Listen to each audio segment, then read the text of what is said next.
ni ban taba sata kuka ba. Hasali ma baikon da aka yi muku da ita shine dalilin da yasa take cikin takura. Ta ya kake tunanin cewa za ta rayu da mutumin da bai san darajar ta ba, mutumin da bai da imani, wanda bai san darajar dan adam ba?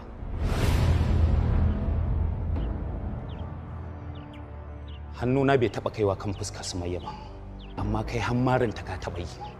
Haka kake tunani cewa za ta ci gaba da rayuwa da kai cikin kunci, cikin dana sani, cikin nadama? Shut up! Motherfucker! Kai an kana tunanin duk duniya akwai wanda ya sai matso kusa da ita, kai ko uban da ya haife ta bai sai matso kusa da ita ba, sai ni kadai barantana kai me ya hada ka da ita? Ina You think you can try me? You think you can try me?